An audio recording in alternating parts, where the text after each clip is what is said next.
Bismillah, Assalamualaikum warahmatullahi wabarakatuh. Kita akan membahas mengenai surat Al-Baqarah ayat 158, sebuah ayat yang unik yang mengajarkan kepada kita bahwa orang yang tafsir itu memiliki kaidah untuk Quran itu memiliki kaidah untuk menafsirkannya. Tidak serta-merta orang yang menggunakan akalnya tanpa memahami hadis, tanpa memahami yang lain bisa mengartikannya. Jadi saya bacakan, coba kalau kita tidak ada ilmu hadis, bagaimana kita menafsirkannya. Ayat 158 Al-Baqarah. A'udzubillahi minasyaitonirrajim. Inna as-safa wal marwata min sya'airillah. فمن حج البيت أو اعتمر فلا جناح عليه أن يطوف بهما ومن تطوع خيرا فإن الله شاكر عليم. Sesungguhnya Safa dan Marwah adalah sebagian dari syiar Allah. Maka barang siapa yang beribadah haji ke Baitullah atau berumrah, maka tidak ada dosa baginya mengerjakan sa'i antara keduanya. Dan barang siapa yang mengerjakan suatu kebajikan dengan kerelaan hati, maka sesungguhnya Allah Maha mensyukuri kebaikan, lagi Maha mengetahui.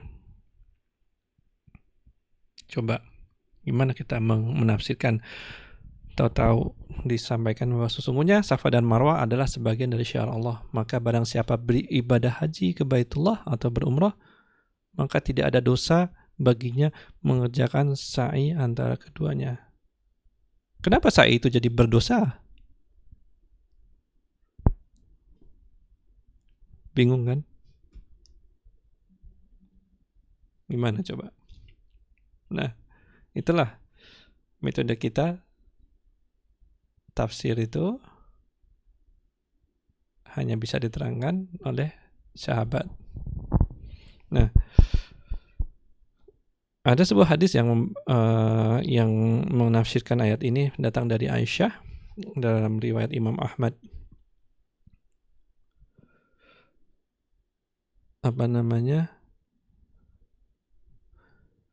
Tentang dialog antara Urwah dan Aisyah.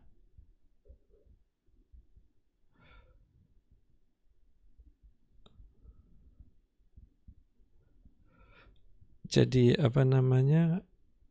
Aisyah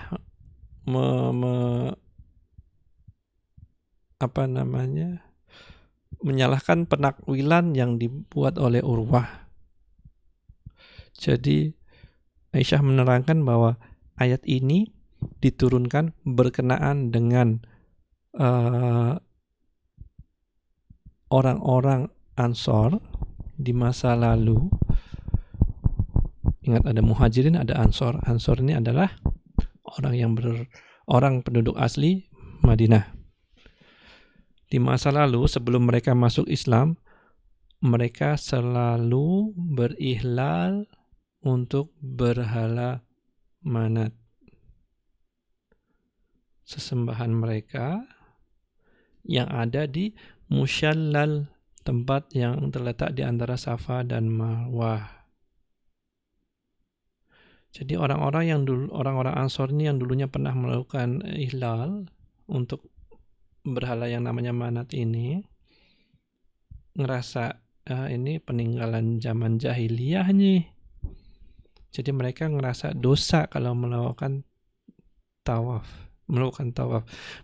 sa'i antara Safa dan Marwah. Nah, lalu mereka menanyakan hal ini kepada Rasulullah SAW. Maka Allah menurunkan ayat ini. Jadi jangan khawatir. Nggak ada dosa walaupun ini dengan ini kalian jadi teringat dengan apa yang telah kalian lakukan di masa-masa jahiliyah. Jadi itulah alasan kenapa ayat ini turun.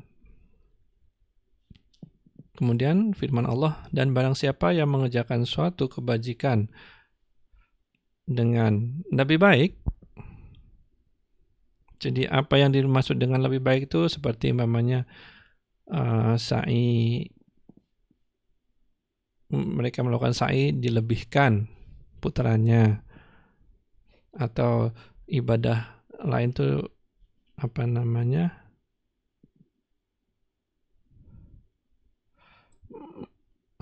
mereka melakukan ibadah yang lebih baik.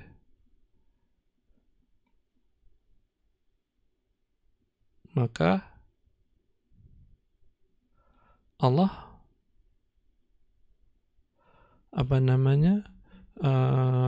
akan membalasnya. Jadi Allah sifatnya adalah asy-syakur, maha mensyukuri kebaikan, dan lagi maha mengetahui. Itu dulu. Assalamualaikum warahmatullahi wabarakatuh.